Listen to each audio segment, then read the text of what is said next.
So I get to lead the tag end of the enterprise with a discussion of something that, as you heard, I'm deeply interested and involved with, and intersects, I believe, with the world of low carbohydrate diets sufficiently to justify this talk. And I took the liberty of changing the title to reflect that. I'll be talking about diet adiposity and atherogenic dyslipidemia, which is, of course, the central lipid phenotype associated with metabolic syndrome, insulin resistance, visceral adiposity. And I'll share with you the work that we've done to try to dissect nutritional effects on that phenotype. These are my disclosures. Perhaps the one that's most relevant to this is that I have been involved with inventing methods for lipoprotein particle analysis, one of which was licensed to Quest Diagnostics, and I'll be describing that in a very positive way because I think it's a great test. So I've got a little bit of disclosure bias there. And I've also been on the SAB for Virta, which you just heard about. So what is atherogenic dyslipidemia? I probably don't need to describe that for this audience, but I think to get us all on the same page, I'll go through the major features of it. Again, it's a central component of insulin resistance and metabolic syndromes, and it's really the most prevalent lipid trait associated with cardiovascular disease. I won't go through all the epi data, but we think about high cholesterol as the big, well, some people think about high cholesterol as the most prevalent risk factor in the population. It's really this phenotype, and this phenotype is really characterized, as you've heard several times during this meeting, by abnormalities in triglyceride metabolism, high triglyceride levels, and this is really in the form of triglyceride-rich lipoproteins, VLDL and IDL, and remnants of those particles that can be highly atherogenic. Low levels of HDL cholesterol is part of this syndrome. HDL cholesterol is the biomarker, but what's really relevant to health is the particles of HDL that are involved in protection from heart disease. That's part of the syndrome. But LDL, and I hope I don't have to convince too many of you in this audience that there is evidence that LDL has a causal role in the development of atherosclerosis. If there's any disagreement on that point, I'd be happy to take it up in the discussion. But one of the conundrums is that in this syndrome, LDL cholesterol itself is often not elevated, and that has been left out of the risk equation for metabolic syndrome for that reason. But if LDL is really important for atherosclerosis, we have to think about why this is an issue for atherogenic dyslipidemia. And the answer is that there is an increased number of LDL particles, and that's reflected by increased levels of ApoB, the major structural protein, not just of LDL, but also VLDL and IDL. And that is a measure of the total particle number that is increased in this syndrome. And as I'll show you, and as perhaps you know by now, that increase in particle number is predominantly in the form of small cholesterol depleted LDL particles. When we first discovered the existence of these small LDL, we were struck by the paradox that that an atherogenic trait could be associated with cholesterol poor LDL. How does that work if cholesterol is so important for heart disease? And I'll touch on that in the next slide. Because when we're measuring LDL cholesterol and even total LDL particles in the blood, we're measuring the sum of all the components across multiple forms of LDL that we first identified. Well, the original paper was something like 30 odd years ago. It took us a while to get this accepted, that there are distinct subspecies, and you can see in the depiction on the right and the cartoon next to it that these are discrete subclasses that exist within the LDL particle spectrum, ranging from large buoyant LDL at the top that are more cholesterol enriched, down to the cholesterol-depleted particles we were just talking about. And there's actually a couple of forms of that. And then there's LDL in the middle, which is sort of the garden variety, not too large, not too small. But the smaller particles have a number of characteristics that are more important in the end than the cholesterol content of particles, because they have to do with the metabolism of these LDL particles. And one of the important, probably the most important metabolic feature of these small LDL is that they are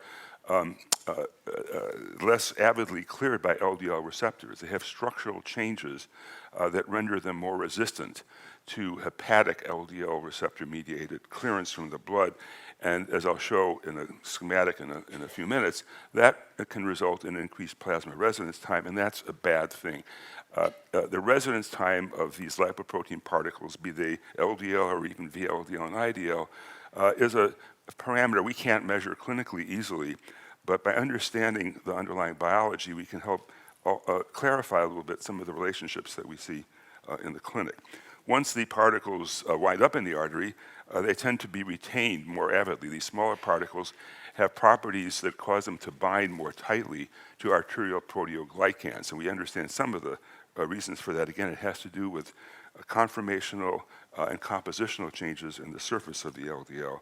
And once they get trapped in the artery, they get oxidized more rapidly than the larger LDL. So all these features are in contrast to larger LDL, which don't share these same potentially atherogenic properties. From a clinical standpoint, again, I'm sure this audience is well aware of the argument that one can be seriously misled by relying on LDL cholesterol as a measure of LDL particle number. So here, in a kind of extreme case, there is two types of individuals on the left, both of whom have the same level of total LDL cholesterol, but those on the left have larger LDL particles, on the right they have smaller LDL particles. So the smaller LDL, in order to get to the same level of LDL cholesterol, there's going to be more particles.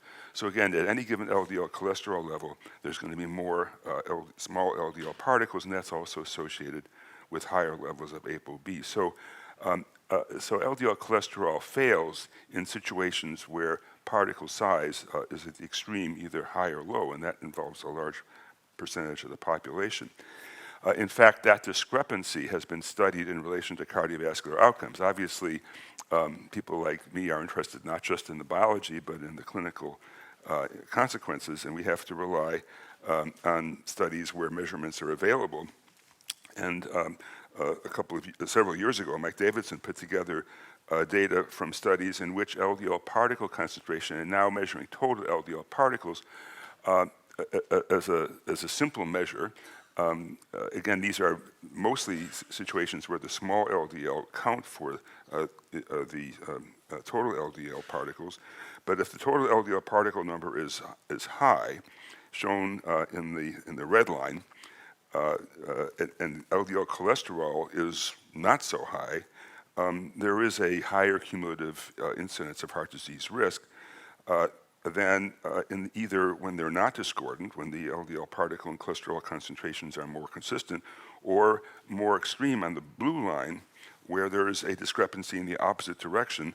LDL cholesterol looks like it's high, LDL particles are relatively low, and that risk is lower. So that the risk tracks much better with particle number than with LDL cholesterol. And there may be 20 to 25% of the population that is discordant at each of these extremes. So again, this is not an esoteric issue. It's one that affects a large percentage of the population.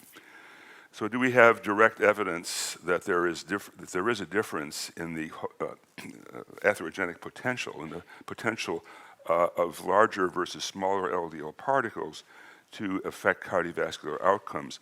And this has been a hotly contested area.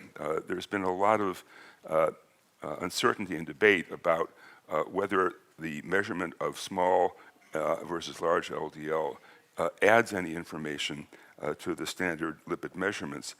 But we've had several studies that suggest that there is a very specific risk relationship of small LDL to cardiovascular outcomes, shown here in the Quebec cardiovascular study a number of years ago now.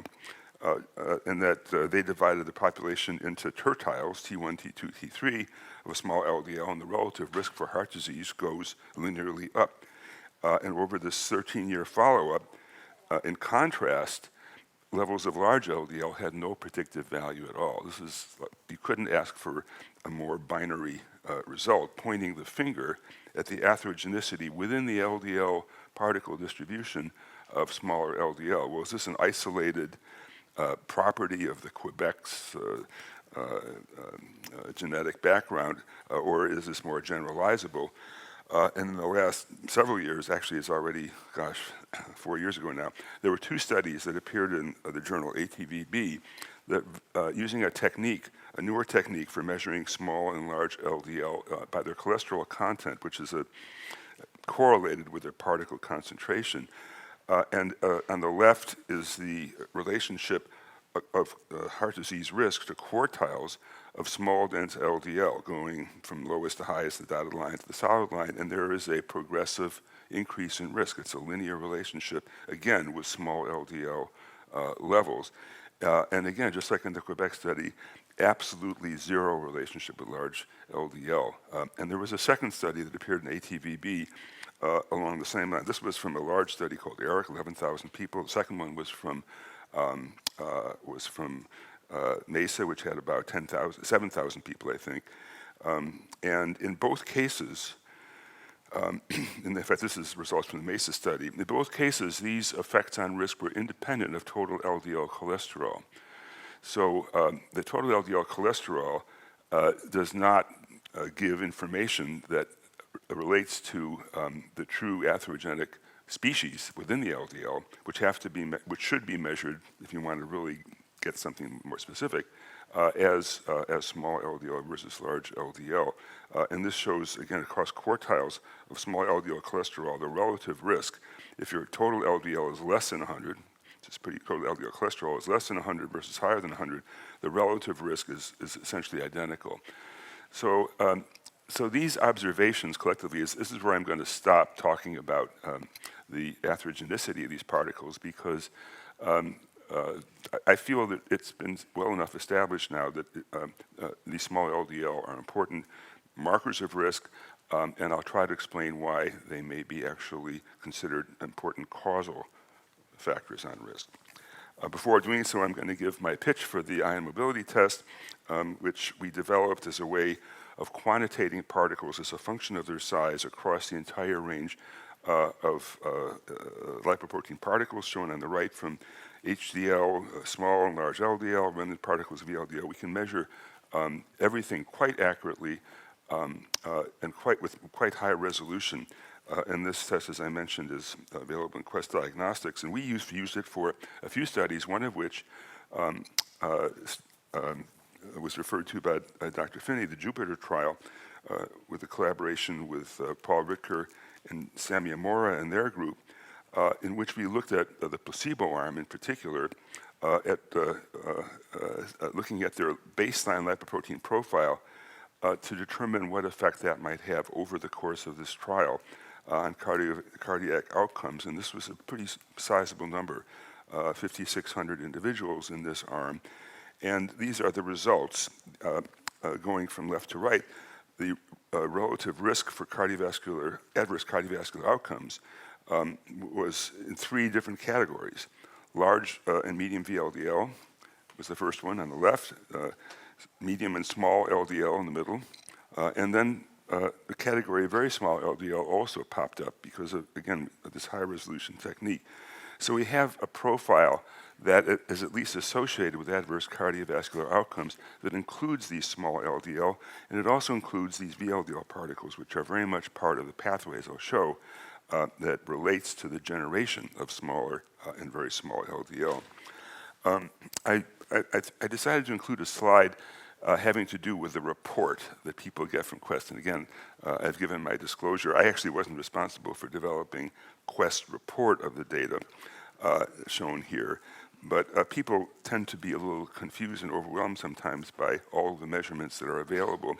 So this report on the top shows the standard lipids. In this particular case, which is a real case, protected identity, The lipids are all in the optimal range. The numbers are really pretty good. But when you break it down and look at the measurements that we feel are most important for risk based on studies like Jupiter and also a study that we did in Malmo, the risk is associated with small and medium LDL, and what's shown in the red, those levels are increased significantly and contribute to a modest increase in total particle number.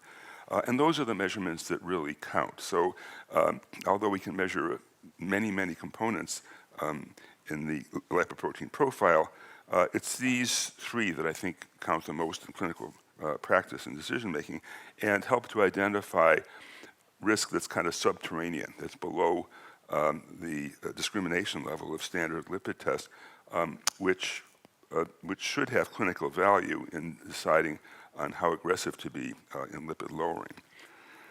But I want to talk about one other feature of these LDL particle profiles that really predates everything I've just shown you because it relates to the discovery that such heterogeneity within LDL even exists. And we used a technique in my lab called non-denaturing gradient gel electrophoresis. That was really the original method that helped broadcast the measurements across the particle size spectrum and was used in the clinic by the former Berkeley Heart Lab. This test is no longer available, but this illustrates what struck me when I first started to apply this test in my clinic and looking at patients, that you could really see two very distinct profiles across the particle size spectrum. And if you concentrate on the right, you'll see that there's two peaks. In the red is the large LDL individual who has what we called phenotype A. We couldn't think of a more creative name for that. It was what we used in our lab notebooks, and it kind of stuck. And then the corresponding profile in phenotype B is in some sense almost a mirror image of that, characterized by a predominance of small LDL. And on the left, you'll see the VLDL region, and as you might expect, based on what you know and we've just discussed, the phenotype B with a small LDL has a much greater level of large VLDL particles. So that, again, is the lipid phenotype that just jumps out in a subset of the population, in a significant subset of the population that we all care about, trying to treat to reduce their vascular risk. It's large VLDL, remnant particles across the spectrum. You see that sort of sloping off of the, I don't know if this, the sort of gradual sloping off of the VLDL peak are remnant particles that are atherogenic, very bad, and then you've got the small LDL at the bottom. All of that hangs together as a single coordinated metabolic trait that starts with abnormalities of fat metabolism, as I'll show in a few minutes, in the liver. So that pattern recognition led to more quantitative analysis where we looked at the distribution of peak LDL diameter, again measured by this gradient gel technique, which we also do by ion mobility. It measures particle diameter very accurately.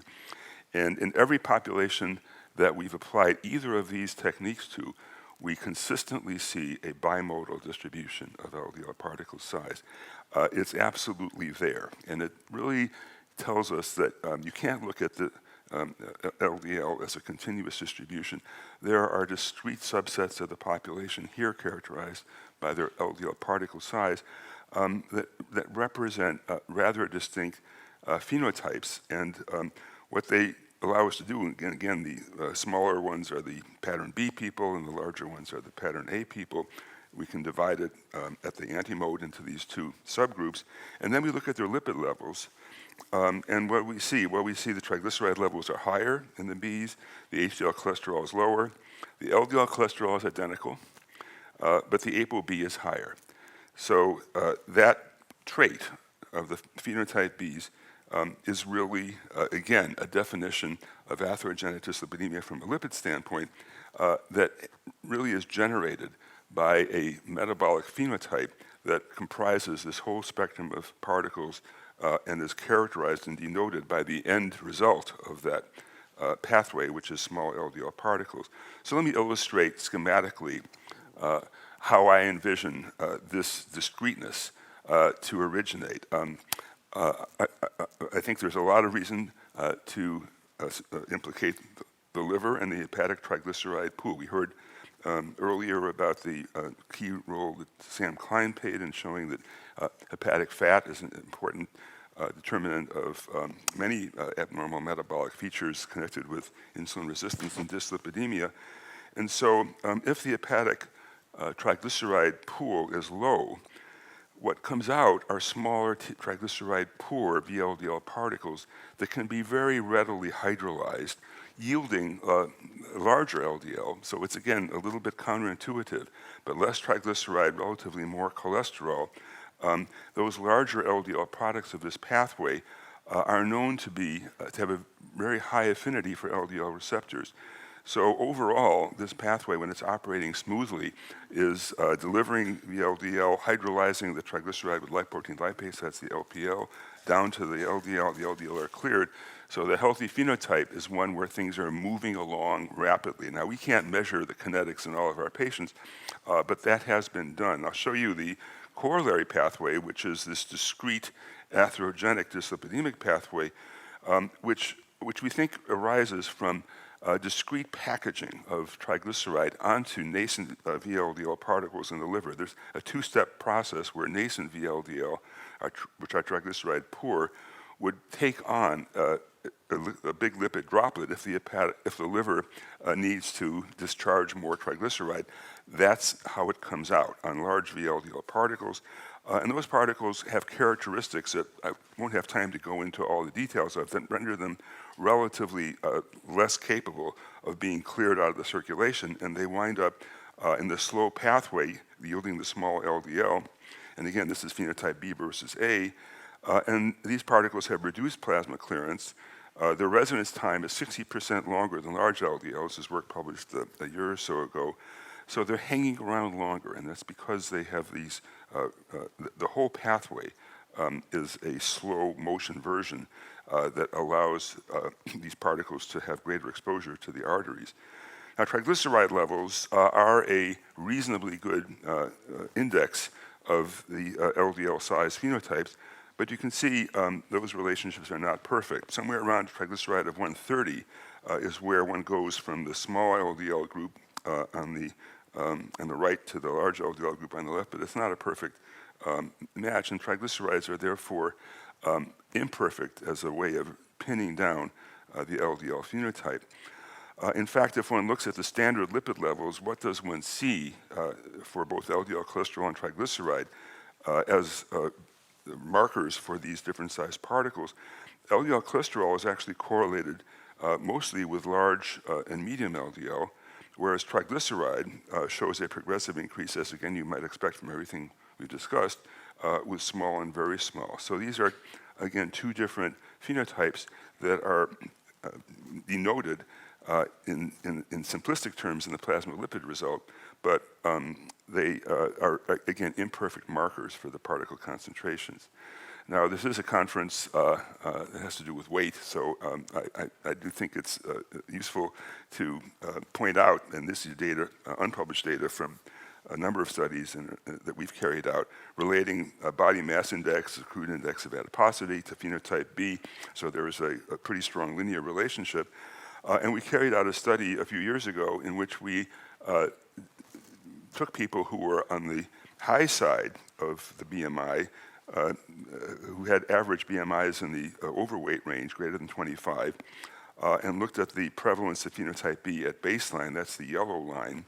And as the BMI went from 28 down to 25, you see a progressive reduction in the prevalence of phenotype B. This is at baseline.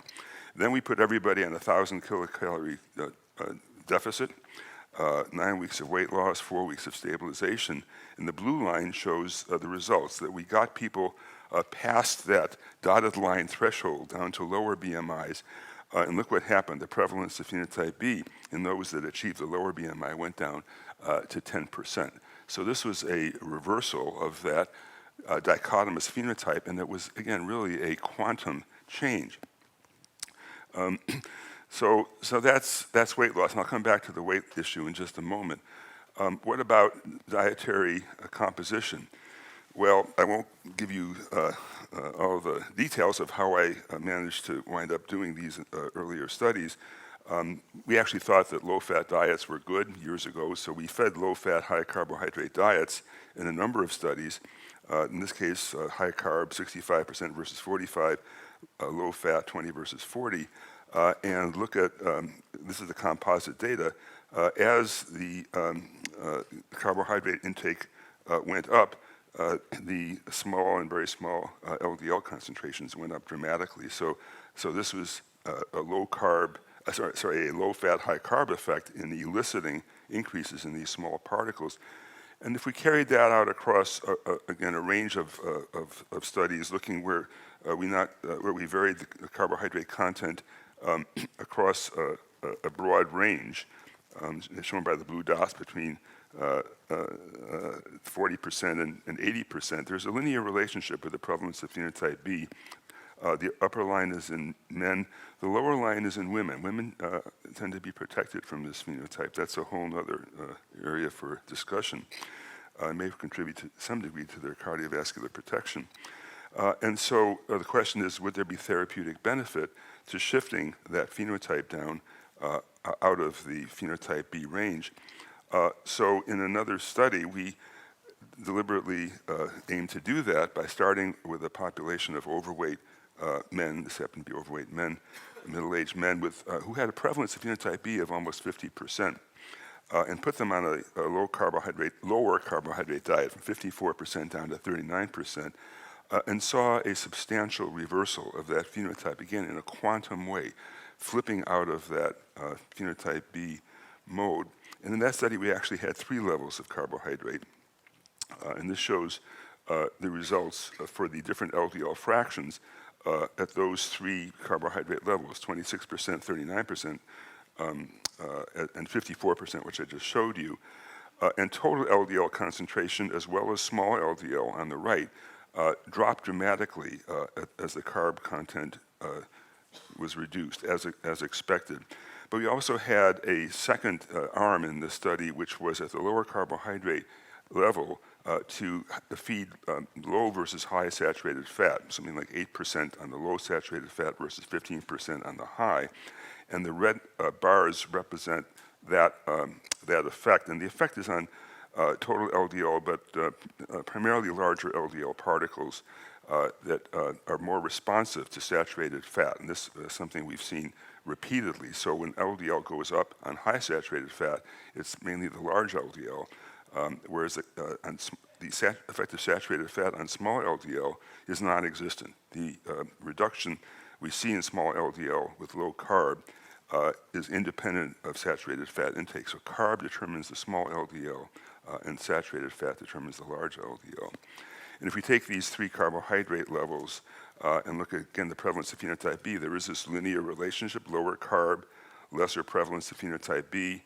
And you can extrapolate that down to about 10%, which we think is sort of the rate limit, the limiting step in the ability to reverse this phenotype by lifestyle measures, probably representing an ingrained genetic trait. After weight loss, the slope of that relationship changed, but it extrapolated again down if you took the carbohydrate all the way down to that same rock bottom 10%. But so both weight loss and low carbohydrate intake are capable of reversing this phenotype.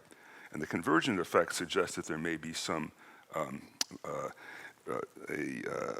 joint effects operating through the similar mechanism, namely reducing the hepatic triglyceride load that is being packaged into the precursors of these LDL particles. So this is very quickly, the final data I'm going to show you is some very recent data that takes us beyond fat and carbohydrate to a question that is sort of out there as well from past controversies. What effect does protein have on these lipoprotein particles? And there's been a lot of concern about red meat and its atherogenic effects. And here we have a study that we just completed that hopefully will be impressed by the time these slides reach the web, showing that comparing equal amounts of red meat, white meat, and non-meat protein, the effects of red meat and white meat are identical, and as shown in the second line, the effects are on particle concentration are restricted to large LDL.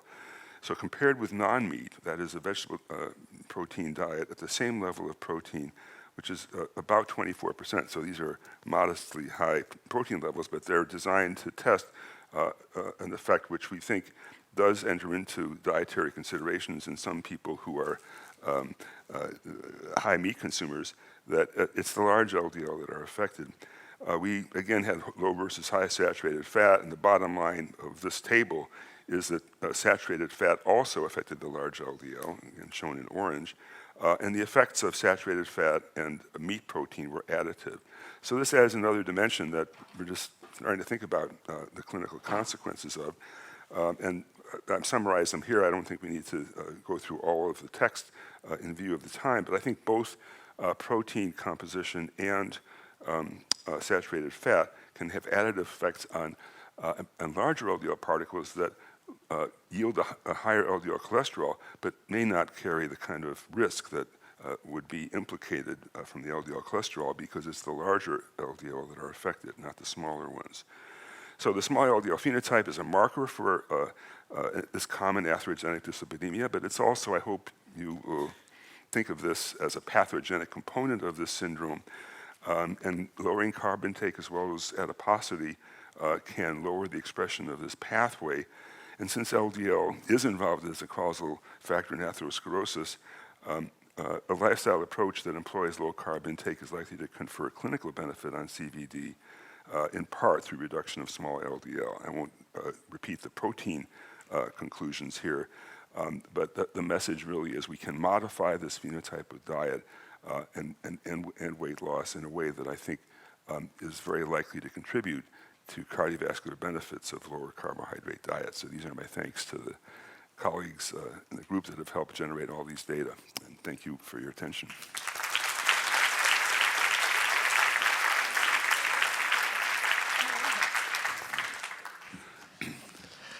Great talk. Thank you. I guess, I don't know if Dave Feldman's here, but he speaks of this concept of, there he is, lean mass hyperresponders. So if you have a high LDL particle size, but you don't have familial hypercholesterolemia, Right.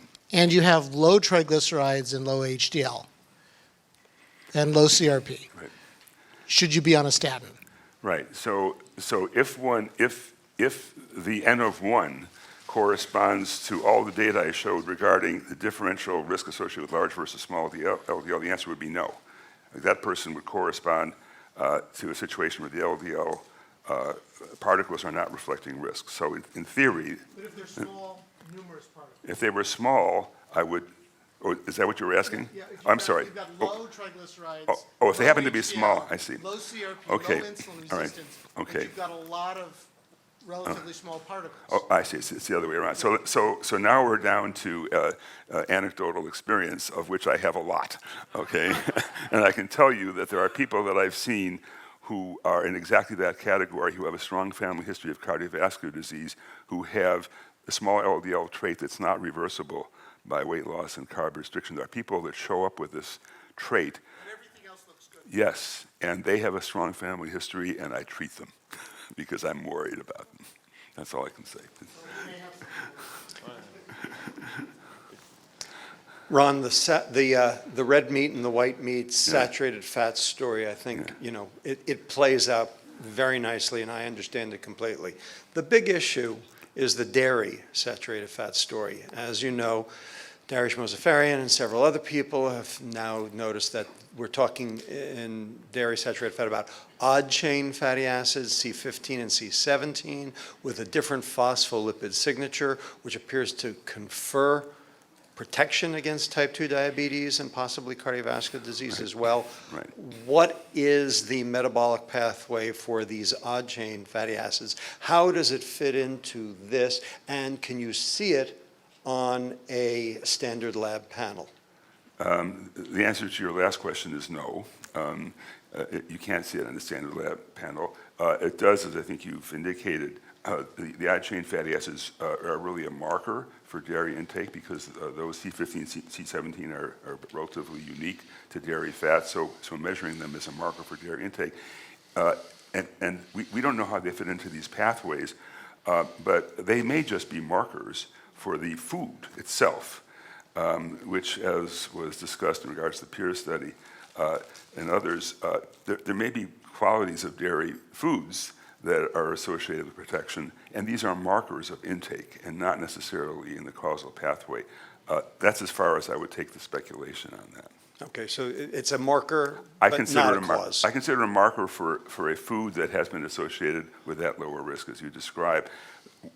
And there are many components in dairy that could be responsible for that. We could attribute lots of effects to some of the polyphenols and peptides. This is not a well-developed area. Yeah, actually, I first of all just wanted to say that while I know there's a wide spectrum of opinions here, and certainly we have some subtle differences ourselves, I just really want to thank you for sharing your opinion with us and also your expertise and everything that you've been able to throw, that you've been able to put up on the slides and so forth. And I really think that there needs to be a little more emphasis on being able to have a healthy and open debate amongst everyone. So I'm very glad that you're engaging, especially the low-carb community, to bring that forward to us. Thank you, So Dave. thank you. Thank you, Dave. Yeah, I mean, what I think comes across is that we're not finished with this field. As much as people think the lipid story is kind of over, there's a lot of really important questions to address, and putting data and hypotheses out there for testing is really what keeps me going.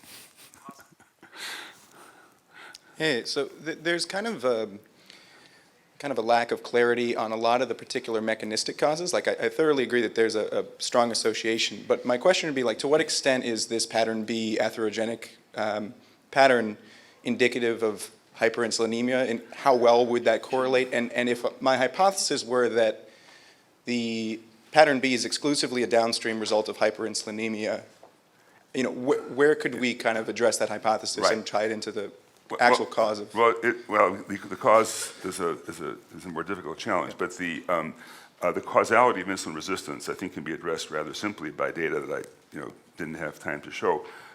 There is overlap, and as I mentioned, this phenotype is characteristic of insulin resistance itself, but there is a large component of the pattern B phenotype that does not, and this came up in the earlier question, that does not have insulin resistance. So the phenotype can originate from other factors beyond insulin resistance. Now, is it more atherogenic if it's associated with insulin resistance? Probably. Is it less atherogenic? So we don't know enough about that because there haven't been enough studies measuring both in clinical outcome studies. But it's not strictly the causal pathway. I feel does not originate with insulin resistance itself. It may originate in fatty acid metabolism abnormalities and fatty acid oxidation defects, for example, that may result in both insulin resistance and dyslipidemia. And we have some data I didn't have time to show that people with phenotype B appear to have impaired fat oxidation as measured by RQ. So that may be getting closer to the nugget of the cause. That's as much as I can say. Thank you very much. My question is in regards to your opinion on starting all patients with an LDL over 190 on statins as per the guidelines. Should we be looking at the breakdown before we do that, or is the data behind that sufficient? That almost always is an index of heterozygous familial hypercholesterolemia. That's really the basis for that judgment. Sometimes it's PCSK9, but mostly it's LDL receptor defects, which in the homozygous state are clearly associated with premature heart disease. So patients that are in that range who have that genetic defect, reduced clearance, they may have larger particles, but they're circulating around and potentially atherogenic. And the data are not really out there in any kind of global analysis to show whether there are subtypes of patients with high LDL that may not need statins. There certainly are families out there with high LDLs in whom people live into their 90s. So there may be other factors that we could measure in that population, but I feel it's prudent to assume that those patients are at higher risk. Okay. Thank you. Hi. Thank you very much for your talk. Very informative. Just to give you a background on myself, I'm a PhD student in nutritional biology at UC Davis. And so based on the presentations from today, it's increasingly clear that we need to reevaluate the way we assess cardiovascular disease-related risk. And as a researcher, the major responses that I get from my colleagues is that these types of testing are not cost-effective to use in studies, or they're just not recognized. And so I'm curious, from your perspective, what needs to change in order to change essentially the standards that we have for assessing cardiovascular disease-related risk? Well, in terms of the lipoprotein story, the particle analysis, first of all, the price has come down dramatically from when we first put these tests out there. It's starting to be covered by medical insurance. So I don't think it's prohibitive, and certainly not for research studies. It costs us $30, for example, to do one of these analyses, which is not that much more than the standard lipid panel. So the question is, that's the cost side. What about the efficacy, the efficacy side? That really depends on how one interprets the data that I've already shown, that can you add value to clinical management? Statistically, it may be very hard to show, because when you start doing these ROC curves where you see if you add tests and see how much more predictive you can get, you don't get a whole lot more benefit by including particle concentrations on top of the standard lipids, because they're so highly correlated. But that's a statistical observation across a population, and it doesn't tell you what the patient that you're seeing is going to be facing in terms of their own particular risk status. So I think more knowledge is better. I don't think it's going to be, so the final question is, what can we do to get this more widely adopted? The second barrier is not so much cost, but consistency across the various measurements. There's an NMR-based measurement that has had a lot of traction in the literature. There's the eye mobility measurement. They're not necessarily reporting exactly the same kinds of results for the various subclasses. They need to be reconciled. I think the standardization is something that we want to help promote, because if the test can be standardized like lipids are standardized, it would be a whole lot easier to get this out there.